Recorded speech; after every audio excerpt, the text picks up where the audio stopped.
आप सब ने एक्सरेज के बारे में ज़रूर सुना होगा। जब भी हमारे बोन्स में कुछ गड़बड़ी होती है तो हमें एक्सरे कराने को कहा जाता है, जिससे ये पता चल सके कि हमारे बोन्स में क्या परेशानी है। पर क्या आपने कभी सोचा है कि ये एक्सरे मशीन्स किस तरह काम करती है, या फिर कैसे बिना कुछ किए ये हमारे स्किन के अंदर की इमेजेस को शो करते हैं? तो आज के इस वीडियो में हम यही सब जानने वाले हैं। So let's start the video. मैं हूं Shubham Gupta and you guys are watching the trending take.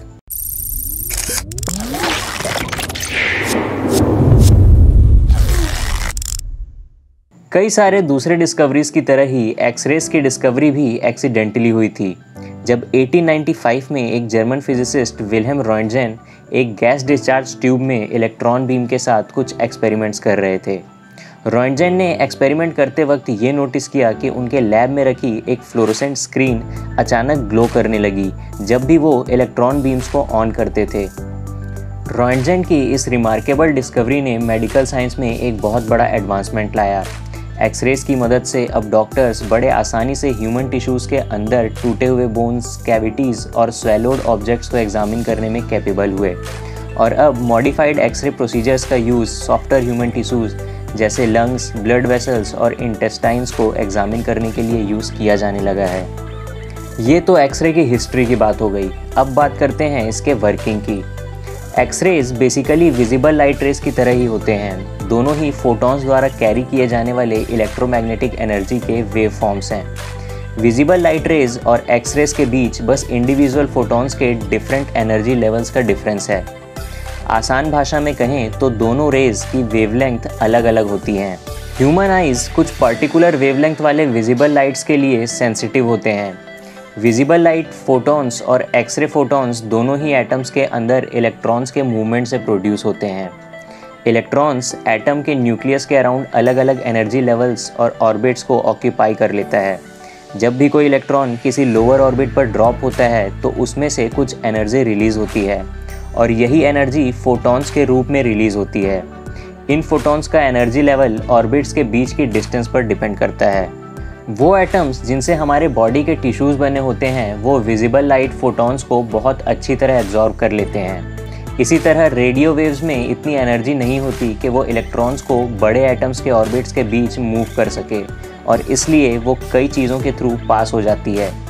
X ray photons भी इसी तरह कई सारी चीज़ों के थ्रू पास हो जाती है, पर अपोजिट रीज़न की वजह से, यानी इनकी एनर्जी लेवल रेडियो वेव्स के विपरीत बहुत ज़्यादा हाई होती है। एक्सरे मशीन्स का सबसे मेन कंपोनेंट होता है इलेक्ट्रोड का पेयर, मतलब कि कैथोड और एनोड, जो कि एक ग्लास वैक्यूम ट्यूब के अंदर होता है। कैथोड एक हीटेड फिलामेंट होता है, जैसा कि पुराने फ्लोरोसेंट बल्ब्स में देखा जा सकता था। मशीन इस फिलामेंट के थ्रू करंट पास करती है, जिससे फिलामेंट में हीट प्रोड्यूस होता है। ये हीट फिलामेंट के सरफेस से इलेक्ट्रॉन्स को सेपरेट करता है। वहीं दूसरी तरफ पॉजिटिवली चार्ज एनोड, जो टंगस्टन से बना एक फ्लैट डिस्क होता है, वो ट्यूब के अक्रॉस इन इलेक्ट्रॉन्स को अट्रैक्ट करता है।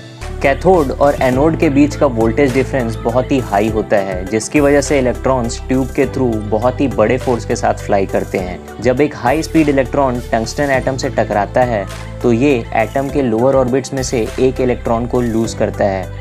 इमीडिएटली एक हायर एनर्जी लेवल वाला इलेक्ट्रॉन लोअर एनर्जी लेवल पर फॉल हो जाता है, जिससे उसकी एक्स्ट्रा एनर्जी फोटॉन्स के रूप में रिलीज होती है।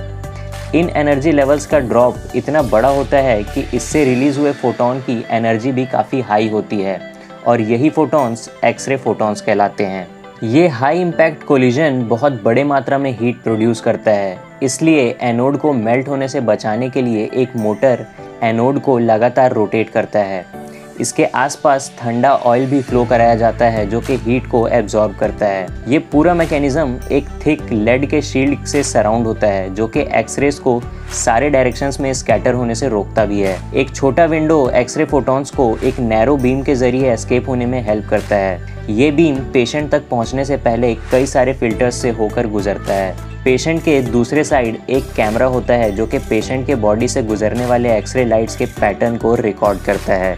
आमतौर पर डॉक्टर्स इन इमेजेस को निकालने के लिए नेगेटिव्स का यूज़ करते हैं। इनमें जिन एरियाज़ पर ज़्यादा लाइट पड़ती है वो एरिया डार्क होते हैं और जहाँ कम लाइट पड़ती है वो एरिया लाइट दिखाई देते हैं।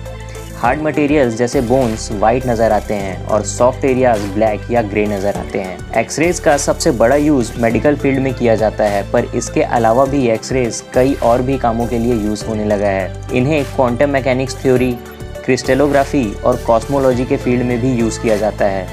अगर इसका इंडस्ट्रियल यूज़ देखें तो इन्हें हैवी मेटल इक्विपमेंट्स में माइनर फ्लॉज डिटेक्ट करने के लिए भी यूज़ किया जाता है। तो ये थी एक्सरेज से जुड़ी कुछ इम्पॉर्टेंट जानकारियाँ। उम्मीद है आपको सारी चीज़ें क्लियर हो गई होंगी। तो इसी के साथ आज के लिए इतना ही। ऐसे ही और भी वीडियोस के लिए subscribe to our YouTube channel and don't forget to hit the bell icon. You can also follow us on Facebook and Instagram. See you guys in the next video.